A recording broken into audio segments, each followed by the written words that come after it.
Hello everybody and welcome back to Quiet Time. We're going to finish the split sheet today. Stick around and watch the real-time process of this dagger and cute tiny love letter tattoo flash, and maybe pick up some tips on painting your own flash. Guess what I'm doing right now?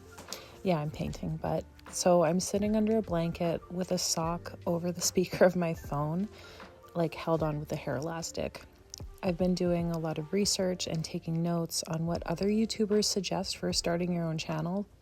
And this was one of those tips to be able to utilize only your iPhone to take voice recordings for videos and have decent sound quality. So I'm hoping this works out.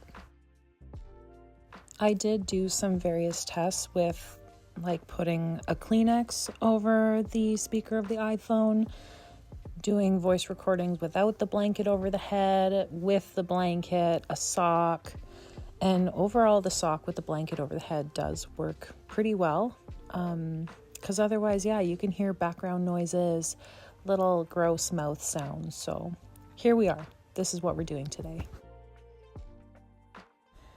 For this painting, you can see my supply list on my first video. These paints I bought specifically to start these split sheets. I am just beginning to get familiar with these WINSOR NEWTON watercolors and how the pigments work. I grew up using a lot of craft acrylic paints for my earlier works, and I actually really love them. They're cheap, they go on opaque. You can also water them out to just wash it in like a watercolor base. The tattoo artist who did the flower and vase in the center of this sheet likes to use FW inks for his paintings. They come out very vibrant, and I've seen other tattoo artists who paint flash use those as well. I'm sure I'll end up getting into those at some point, but for these paintings, I wanted a more compact set. Those FWs come in kind of clunky glass bottles, so you need a large case, like a plastic tote, to be able to store all of them. It's just takes up a lot more space. As you can see, I'm working really slow. For one thing, I'm here for a good time, and also this is kind of a new medium for me, so I'm almost kind of working cautiously. This is also the second time I've done a split sheet with this artist, and both times he did his piece first, so it's definitely a little stressy adding to it. I was having frightmares and visions of ruining it and having to return his sad, trashed painting, but the more of these I do, the easier it gets. So if you're new to painting tattoo flash or just painting in general, here's my overall tips that I've found that are very general. First of all, make a plan. You could thumbnail out a series of sketches to see what would fill the space well, then choose the best and render out a finished drawing. A lot of times I'll do this on my iPad for easier color swapping and editing. Sometimes if you don't do a quick color study, you'll miss out little opportunities for better possible outcomes. Next, think about how you're actually going to execute each step and potential problems you may come across. This definitely ties into the last note, as you can iron out a lot of problems just by taking a few extra minutes, or I'm not gonna lie, literally sometimes hours to do the study before you start your actual painting. And finally, go slow. Rushing typically never gets better results or a better outcome, and I'm definitely the worst for this. I can be like a freight train out of control on the tracks, but these exercises have taught me a lot in patience and having some foresight.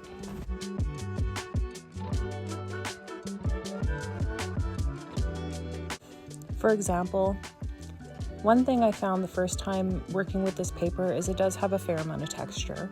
So when you're going in with your microns or your dip pens to line your flash, just make sure you're in a good position. Sitting or standing, adjusting yourself, adjusting the paper for every line, just so you can sweep the angle easily and you get strong, crispy lines. It's really easy to start going off track. Now, if you look really hard, don't do it, but also do it. On one side of the point of the dagger, I got a lot of wiggle in it. So, who knows what happened there, whether my lapdog moved or, I just had bad hand control. Now, yes, you can correct that or hide it with some shading. sometimes depending on your design or where you incorporated your negative space, you just got to be clever.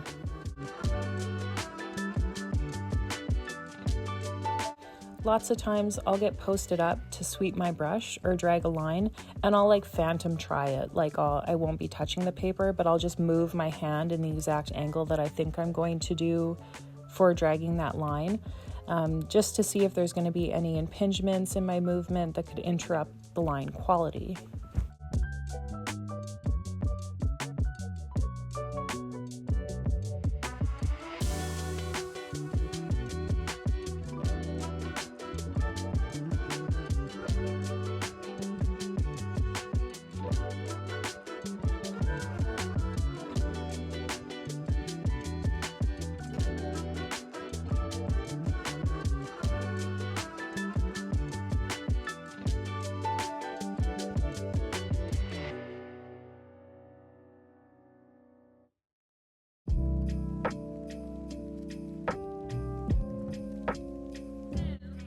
Now, you know that I had pre-lined these pieces before I set up the camera to record the paintings. I actually just intended to get content for Instagram Reels and promotional stuff for this walk-in day that we were going to have at the shop. But I came to the conclusion that I do enjoy making this stuff and that maybe I should give YouTube a try. So you're actually watching real-time progress of a 37-year-old lady trying to figure this out. I just used a light table and printed out my outlines from my iPad to make the transfer.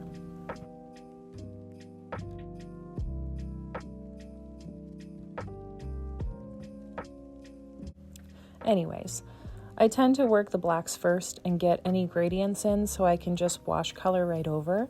I'm still going slow so I don't put too much pigment down, trying to stay in control of the wetness as well so it doesn't just run into the negative space or where I want the paper showing. And the red wasn't exactly giving me what I was looking for by itself for both of these paintings, so I mixed it with the pink in this palette, and that's a beautiful tone for me. I will say that typically I like my colors dirty. I tell people, like, I like all colors, but you gotta drag them through the ditch first and then they're perfect. Also, I used a lot of yellow for this dagger. It didn't really turn out to be the right tone that I wanted. I was looking for more of like a dirty gold color, and I should have taken more time to get that blend right, but whatever, this is what we got.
stayed till the end, do me a solid and like this video. Leave a nice comment and of course subscribe.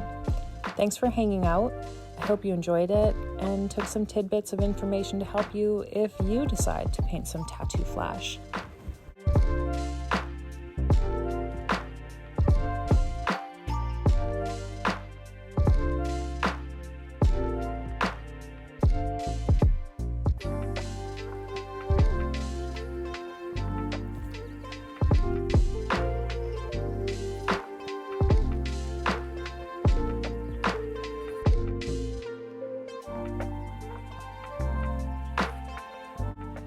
Well, that is about it for today. I'm gonna crawl out from under this blanket. It's one of those like faux fur blankets, so I'm actually quite hot and sweaty under here. One day I gotta upgrade to a proper mic system, but not today.